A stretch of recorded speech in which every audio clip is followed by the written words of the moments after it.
10장 북쪽 지파의 반란. 온 이스라엘이 르호보암을 왕으로 세우려고 세겜에 모였으므로 르호보암이 세겜으로 갔다. 느바스의 아들 여로보암이 이 소식을 들었다. 그는 솔로몬 왕을 피하여 이집트에 가 있었는데 이 소식을 듣고 이집트에서 돌아왔다. 사람들이 여로보암을 불러내니 그와 온 이스라엘이 르호보암에게 가서 이렇게 말하였다.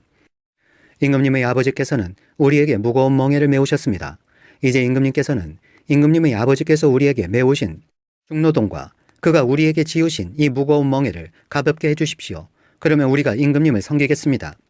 르호보암이 그들에게 말하였다. 사흘 뒤에 나에게 다시 오시오. 이 말을 듣고 백성들은 돌아갔다. 르호보암 왕은 그의 아버지 솔로몬이 살아있을 때에 그의 아버지를 섬긴 원로들과 상의하였다. 이 백성에게 내가 어떤 대답을 하여야 할지 경들의 충고를 듣고 싶습니다. 그들은 르호보암에게 이렇게 대답하였다. 임금님께서 이 백성에게 너그럽게 대해 주시고 백성을 반기셔서 그들에게 좋은 말로 대답해 주시면 이 백성은 평생 임금님의 종이 될 것입니다. 원로들이 이렇게 충고하였지만 그는 원로들의 충고를 무시하고 자기와 함께 자라 자기를 받드는 젊은 신하들과 의논하며 그들에게 물었다.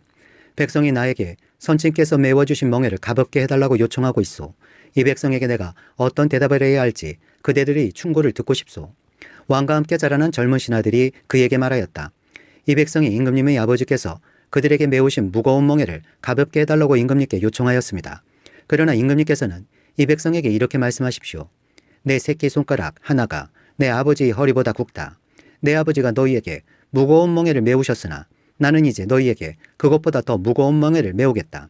내 아버지께서는 너희를 가죽 채찍으로 매질하셨으나 나는 너희를 쇠채찍으로 치겠다 하고 말씀하십시오. 왕이 백성에게 사흘 뒤에 다시 오라고 하였으므로 여로보암과 온 백성이 사흘째 되는 날에 르호보암 앞에 나와왔다.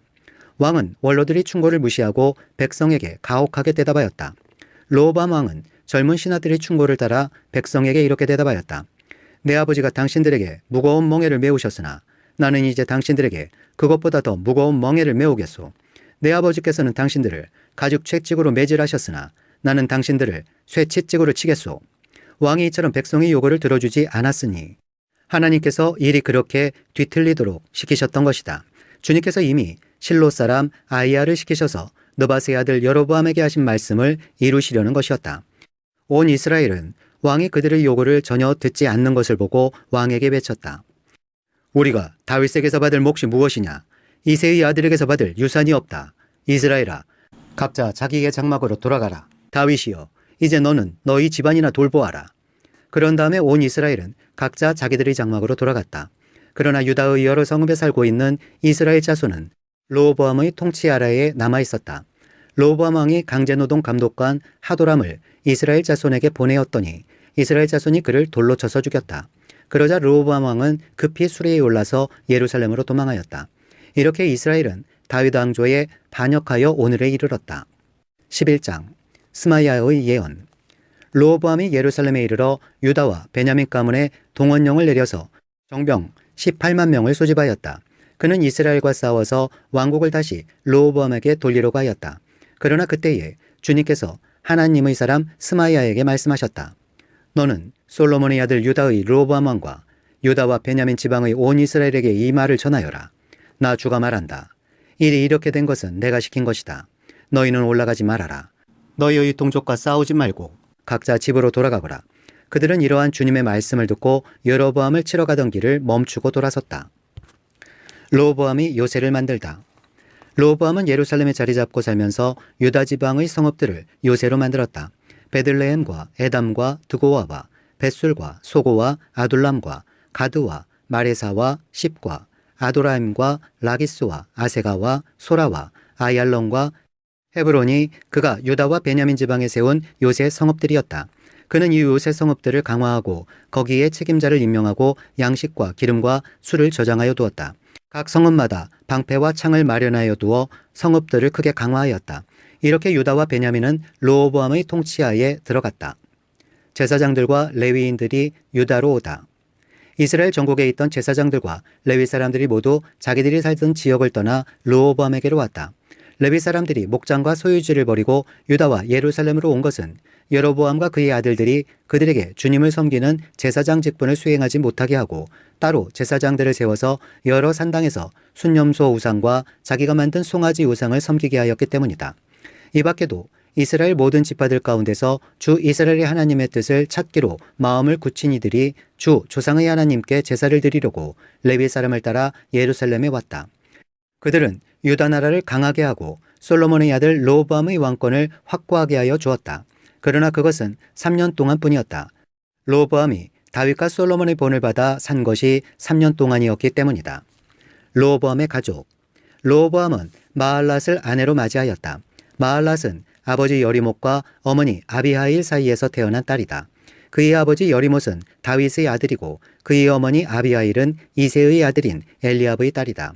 마할랏과의 사이에서 세 아들 여우스와 스마리아와 사함이 태어났다. 그 뒤에 르호보암은 압살롬의 딸 마아가를 아내로 맞아들였는데 마아가와의 사이에서는 아비야와 아떼와 시사와 슬로밋이 태어났다.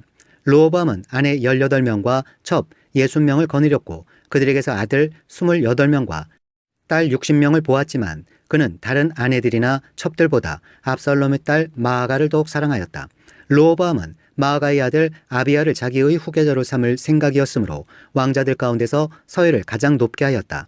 르호보암은 슬기롭게도 자기 아들들에게 유다와 베냐민 전 지역과 요새 성읍들을 나누어 맡기고 양식도 넉넉하게 되어주었으며 아내들도 많이 얻어주었다. 12장 이집트의 유다 침략. 르호보암은 왕위가 튼튼해지고 세력이 커지자 주님의 율법을 저버렸다. 온 이스라엘도 그를 본받게 되었다. 그들이 주님께 범죄한 결과로 르호보암 왕이 즉위한 지 5년째 되던 해에 이집트의 시사광이 예루살렘을 치러 올라왔다. 그는 병거 1200대, 기병 6만 명, 거기에다가 이루 헤아릴 수 없이 많은 리비아와 숲과 에티오피아 군대를 이끌고 이집트에서 쳐들어왔다. 시삭은 유다 지방의 요새 성읍들을 점령하고 예루살렘까지 진군하여 왔다. 그때의 유다 지도자들이 시삭에게 쫓겨 예루살렘에 모여 있었는데 스마야 예언자가 르호보암과 지도자들을 찾아와서 말하였다. 주님께서 이렇게 말씀하십니다. 너희가 나를 버렸으니 나도 너희를 버려 시삭의 손에 내주겠다. 그러자 이스라엘 지도자들과 왕은 자신들의 잘못을 뉘우치고 주님께서는 공의로우십니다 하고 고백하였다. 주님께서는 그들이 이렇게 잘못을 뉘우치는 것을 보시고 다시 스마야에게 말씀을 내리셨다. 이렇게 잘못을 뉘우치니 내가 그들을 멸하지는 않겠으나 그들이 구원을 받기는 해도 아주 가까스로 구원을 받게 하겠다. 내가 내 분노를 시삭을 시켜서 예루살렘에 다 쏟지는 않겠으나 그들이 시삭의 종이 되어 보아야 나를 섬기는 것과 세상 나라들을 섬기는 것이 어떻게 다른지 깨닫게 될 것이다. 이집트의 시삭왕이 예루살렘을 치러 올라와서 주님의 성전 보물과 왕실 보물을 하나도 남기지 않고 다 털어갔다. 솔로몬이 만든 금 방패들도 가져갔다. 그래서 르호보암 왕은 금 방패 대신에 놋 방패들을 만들어서 대궐문을 지키는 경호 책임자들에게 주었다. 왕이 주님이 성전에 들어갈 때마다 경호원들은 그 놋 방패를 들고 가서 경호하다가 다시 경호실로 가져오곤 하였다. 르호보암이 잘못을 뉘우쳤기 때문에 주님께서는 그에게서 진노를 거두시고 그를 완전히 멸하지는 않으셨다. 그래서 유다 나라는 형편이 좋아졌다. 르호보암의 통치개요. 이렇게 하여 르호보암 왕은 예루살렘에서 세력을 굳혀 왕의 직무를 수행하였다. 르호보암이 왕위에 올랐을 때에 그는 41살이었다. 그는 주님께서 이스라엘 모든 집합 가운데서 택하여 당신의 이름을 두신 도성 예루살렘에서 17년간 다스렸다. 르호보암의 어머니 나아만은 암몬 사람이다. 르호보암은 주님의 뜻을 찾는 일에 마음을 쓰지 않고 악한 일을 하였다. 르호보암의 행적은 처음부터 끝까지 스마야 예언자의 역사책과 이또 선견자의 역사책에 기록되어 있다. 르호보암과 여로보암은 사는 날 동안 그들은 늘 싸웠다. 르호보암이 죽어서 다윗성에 안장되자 그의 아들 아비야가 그의 뒤를 이어 왕이 되었다. 13장 아비야와 여로보암의 전쟁. 여로보암 왕 18년에 아비야가 유다의 왕이 되었다. 그는 예루살렘에서 3해 동안 다스렸다. 그의 어머니는 기브아 사람 우리엘의 딸 미가야이다. 아비야와 여로보암 사이에 전쟁이 벌어졌다. 아비야는 전쟁에 용감한 군인 40만을 뽑아 싸우러 나갔고 여로보암 역시 정예군인 80만을 뽑아서 맞섰다. 아비야가 에브라임 산간 지역에 있는 스마라임 산 위에 서서 소리쳤다. 여로보암과 온 이스라엘은 내가 하는 말을 들어라. 주 이스라엘의 하나님께서 다윗과 소금으로 파괴될 수 없는 언약을 맺으시고 이스라엘을 다윗이 다스릴 나라로 영원히 그와 그의 자손에게 주신 것을 너희들이 모를 리가 없을 것이다. 그런데 다윗의 아들 솔로몬의 신하였던 느바스의 아들 여로보암이 일어나서 자기 임금에게 반역하였다. 건달과 불량배들이 여로보암 주변으로 몰려들어 솔로몬의 아들 르호보암을 대적하였다. 그때의 르호보암은 아직 어리고 마음도 약하여 그들을 막아낼 힘이 없었다. 너희는 수도 많고 또 여로보암이 너희의 신이라고 만들어준 금 송아지들이 너희와 함께 있다고 해서 지금 다윗의 자손이 맡아 다스리는 주님의 나라를 감히 대적하고 있다. 너희는 아론의 자손인 주님의 제사장들뿐 아니라 레위 사람들까지 내쫓고 이방 나라의 백성들이 하듯이 너희 마음대로 제사장들을 임명하지 않았느냐. 누구든지 수송아지 한 마리와 순양 7마리만 끌고 와서 성직을 맡겠다고 하면 허수아비 신의 제사장이 되는 것이 아니냐. 그러나 우리에게는 주님만이 우리의 하나님이다. 우리는 그를 저버리지 않았다. 주님을 섬기는 제사장들은 다 아론의 자손이다. 레위 사람들도 자기들의 직무를 수행하고 있다. 그들은 날마다 아침 저녁으로 주님께 번제를 드리고 향을 피워드리고 깨끗한 상에 빵을 차려놓고 금 등잔대에는 저녁마다 불을 밝힌다. 이렇게 우리는 주님께서 정하여 주신 법도를 지키고 있다. 그러나 너희는 그 법도를 저버렸다. 똑똑히 보아라. 하나님은 우리와 함께 계신다. 그가 우리의 우두머리이시다. 그의 제사장들은 너희를 공격할 때에 불려고 비상 나팔을 들고 서 있다. 이스라엘 자손아, 너희 주 조상의 하나님과 싸울 생각은 하지 말아라. 이길 수 없는 싸움이 아니겠느냐. 그러나 여로보암은 이미 복병에게 유다군 뒤로 돌아가 있다가 뒤에서 나오라고 지시하여 두었다. 복병이 매복하는 동안 중심 공격부대는 유다군과 정면에서 대치하고 있었다. 유다군이 둘러보니 앞뒤에서 공격을 받고 있는 것이 아닌가. 그래서 그들은 주님께 부르짖고 제사장들은 나팔을 불었다. 유다군이 함성을 지르고 하나님께서 여로보암과 온 이스라엘을 아비야와 유다군 앞에서 치시니 이스라엘군이 유다군 앞에서 도망하였다. 하나님께서 이처럼 이스라엘군을 유다군의 손에 붙이셨으므로 아비야와 그의 군대가 이스라엘군을 크게 무찔렀다. 이스라엘에서 뽑혀온 정예병 가운데에 죽어 쓰러진 병사가 50만 명이나 되었다. 이렇게 이스라엘군이 항복하고 유다군이 이긴 것은 유다가 주 조상의 하나님을 의지하였기 때문이다. 아비야는 여로보암을 뒤쫓아가서 그의 성읍들 곧 베델과 그 주변 마을들, 여사나와 그 주변 마을들, 에브론과 그 주변 마을들을 빼앗았다. 여로보암은 아비야 생전에 다시 힘을 회복하지 못하고 주님께 벌을 받아서 죽고 말았다. 그러나 아비야는 더 강해졌다. 그는 아내 14을 두었으며 아들 22과 딸 16을 낳았다. 아비야 통치 때의 다른 사건들과 그의 치적과 언행은 이도 예언자의 역사책에 기록되어 있다. 14장 유다왕 아사의 통치. 아비야가 죽어서 그의 조상들과 함께 잠드니 다윗성에 장사하였고 그의 아들 아사가 그의 뒤를 이어 왕이 되었다. 아사가 다스리던 10년 동안은 나라가 조용하였다. 아사는 주 그의 하나님이 보시기에 좋은 일, 올바른 일을 하였다. 이방 제단과 산당을 없애고 석상을 깨뜨리고 아세라 목상을 부수었다. 그는 또 유다 백성에게 명령을 내려서 주 조상들이 하나님의 뜻을 찾고 하나님의 율법과 명령을 실천하게 하였으며 또 유다의 모든 성읍에서 산당과 태양상을 없애버렸다. 그의 통치 아래 나라는 조용하였다. 주님께서 아사에게 평안을 주셨으므로 나라가 조용하였고 여러 해 동안 아무도 그에게 싸움을 걸어오지 않았다. 그래서 아사는 유다 지방에 요새 성읍들을 만들 수 있었다. 그는 유다 백성에게 말하였다. 이 성읍들을 다시 세웁시다. 성벽을 둘러쌌고 탑과 성문과 빗장을 만듭시다. 우리가 주 하나님을 찾았으므로 주님께서 사방으로 우리에게 평안을 주셨습니다. 그래서 그들은 성읍들을 세우기 시작하여 일을 잘 마쳤다. 아사에게는 방패와 창으로 무장한 유다 출신 군인 30만이 있었고 작은 방패와 활로 무장한 베냐민 출신 군인 28만이 있었다. 그들은 모두 용감한 정예병이었다. 에티오피아 사람 세라가 유다를 치려고 100만 대군의 병거 300대를 이끌고 쳐들어와서 마레사에 이르렀다. 아사가 그를 맞아 싸우려고 나아가 마레사의 스바다 골짜기에 진을 치고 주 그의 하나님께 부르짖었다. 주님, 주님께서 돕고자 하실 때에는 숫자가 많고 적음이나 힘이 세고 약함을 문제 삼지 않으십니다. 우리가 주님을 의지하고 주님의 이름으로 이 무리를 물리치러 왔으니 주 우리의 하나님, 우리를 도와주십시오. 주님, 주님은 우리의 하나님이십니다. 인간이 주님을 이기지 못하도록 해주십시오. 주님께서 에티오피아군을 아사와 유다군 앞에서 치시니 에티오피아군이 도망쳤다. 아사와 그를 따르는 군대가 그랄에 이르기까지 에티오피아 군대를 추격하며 무찔렀다. 에티오피아군은 주님 앞에서와 주님의 군대 앞에서 패망하고 말았으므로 한 사람도 살아남지 못하였다. 유다군은 대단히 많은 전리품을 얻었다. 주님께서 그랄 주변의 모든 성읍 백성들을 두렵게 하시니 유다군이 그 모든 성읍을 치고 약탈하였다. 그 성읍들 안에는 전리품으로 가져갈 물건들이 많이 있었다. 또 가축들을 지키는 자들의 장막을 덮쳐서 많은 양과 낙타를 사로잡았다. 그런 다음에야 예루살렘으로 돌아왔다. 15장 아사의 개혁. 하나님의 영이 오데스의 아들 아사랴에게 내리니 그가 아사 앞에 나아가서 다음과 같이 말하였다. 아사 임금님과 온 유다와 베냐민은 제가 하는 말을 들으십시오. 임금님과 백성이 주님을 떠나지 않는 한 주님께서도 임금님과 백성을 떠나지 않으실 것입니다. 임금님과 백성이 그를 찾으면 그가 만나주실 것입니다. 그러나 임금님과 백성이 그를 버리면 주님께서도 임금님과 백성을 버리실 것입니다. 이스라엘은 오랫동안 참 하나님이 없이 지내왔습니다. 가르치는 제사장도 없었고 율법도 없었습니다. 그러나 이스라엘이 어려운 일을 만나서 주 이스라엘의 하나님께 돌아와 그를 찾으면 주님께서는 그들을 만나주셨습니다. 그때는 세상이 하도 어지러워서 땅 위에 사는 모든 백성이 마음 놓고 평안히 나들이도 못하였습니다. 나라와 나라가 성읍과 성읍이 서로 치고 무찌르는 판이었습니다. 이것은 하나님께서 사람들이 온갖 고난 속에서 고통을 받도록 버려두셨기 때문이었습니다. 그러나 임금님과 백성은 기운을 내십시오. 낙심하지 마십시오. 임금님과 백성이 하는 수고에는 상급이 따를 것입니다.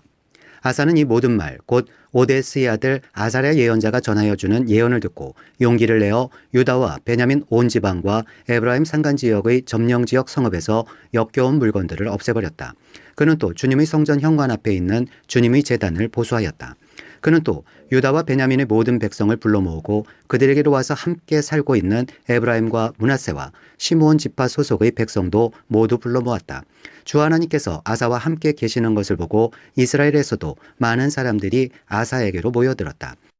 그들이 예루살렘에 모인 것은 아사왕 15년이 되던 해 세 번째 달이었다. 그날 그들은 그들이 가져온 전리품 가운데서 소 700마리와 양 7,000마리를 주님께 희생제물로 잡아 바치며 마음을 다하고 정성을 다하여 주 조상의 하나님만을 찾기로 하는 언약을 맺었다. 주 이스라엘의 하나님을 찾지 아니하는 자는 젊은 사람이든지 나이 많은 사람이든지 남자든지 여자든지 가릴 것 없이 누구든지 다 죽이기로 하였다. 사람들은 함성과 쇠나팔 소리와 뿔 나팔 소리가 울려 퍼지는 가운데 주님께 큰 소리로 맹세하였다. 온 유다 백성은 이러한 맹세를 하는 것이 기쁘기만 하였다. 그들은 마음을 다해 맹세하고 정성을 다해 주님을 찾았으므로 주님께서 그들을 만나주셨고 사방으로 그들에게 평안을 주셨다. 아사왕은 자기의 할머니 마아가가 혐오스러운 아세라 목상을 만들었다고 해서 태호의 자리에서 물러나게 하였다. 아사는 자기의 할머니가 만든 혐오스러운 우상을 토막내어 가루로 만들어서 기드론 냇가에서 불살라버렸다. 그렇다고 산당이 모두 제거된 것은 아니었지만 주님을 사모하는 아사의 마음은 평생 한결같았다. 아사는 자기의 아버지와 자신이 거룩하게 구별하여 바친 은과 금과 그릇들을 하나님의 성전에 들여놓았다. 이때부터 아사왕 35년까지 전쟁이 없었다. 16장 이스라엘과의 충돌. 아사왕 36년에 이스라엘 왕 바하사가 유다를 치러 올라와서 라마를 건축하고 어느 누구도 유다의 아사왕에게 왕래하지 못하게 하였다. 그러자 아사는 주님의 성전 창고와 왕실 창고의 모든 은과 금을 모아서 다마스쿠스에 있는 시리아의 베나닷 왕에게 보내며 말하였다. 나의 아버지와 그대의 아버지가 서로 동맹을 맺었듯이 나와 그대도 서로 동맹을 맺도록 합시다. 여기 그대에게 은과 금을 보냅니다. 부디 오셔서 이스라엘이 바하사 왕과 맺은 동맹을 파기하시고 그가 여기에서 떠나게 하여 주십시오. 베나닷은 아사 왕의 청을 받아들여 자기의 군사령관들을 보내서 이온과 단과 아벨마임과 납달리의 양곡저장 성읍을 치게 하였다. 바하사가 이 소문을 듣고는 라마 건축을 멈추고 그 공사를 포기하였다. 그러자 아사 왕은 온 유다 백성을 불러서 바하사가 라마를 건축할 때에 쓰던 돌과 목재를 가져오게 하였다. 아사 왕은 이것으로 게바와 미스바를 보수하였다. 성견자 하나니. 그 무렵 하나니 성견자가 유다의 아사 왕에게 와서 말하였다. 임금님께서 시리아 왕을 의지하시고 주 임금님의 하나님을 의지하지 않으셨으므로 이제 시리아 왕의 군대는 임금님의 손에서 벗어나 버렸습니다. 에티오피아 군과 리비아 군이 강한 군대가 아니었습니까? 병거도 군마도 헤아릴 수 없이 많지 않았습니까? 그러나 임금님께서 주님을 의지하시니까 주님께서 그들을 임금님의 손에 붙이지 않으셨습니까? 주님께서는 그 눈으로 온 땅을 두루 살피셔서 전심전력으로 주님께 매달리는 이들을 힘있게 해주십니다. 이번 일에 임금님께서는 어리석게 행동하셨습니다. 이제부터 임금님께서는 전쟁에 휘말리실 것입니다. 아사는 선견자의 이 말에 화를 참을 수가 없어서 그를 감옥에 가두어 버렸다. 그만큼 화가 치밀어 올랐던 것이다. 그때의 아사는 백성들 가운데서도 얼마를 학대하였다. 아사의 통치가 끝나다. 아사의 행적은 처음부터 끝까지 유다와 이스라엘 열왕기에 기록되어 있다. 아사가 왕이 된 지 39년이 되던 해에 발에 병이 나서 위독하게 되었다. 그렇게 아플 때에도 그는 주님을 찾지 아니하고 의사들을 찾았다. 아사가 죽어서 그의 조상과 함께 잠드니 그가 왕이 된 지 41년이 되던 해였다. 사람들은 그를 다윗성에 장사하였다. 그 무덤은 아사가 미리 파둔 곳이다. 사람들은 향 제조법대로 만든 온갖 향을 가득 쌓은 침상에 그를 눕혀서 장사하고 그의 죽음을 애도하려고 큰 불을 밝혔다.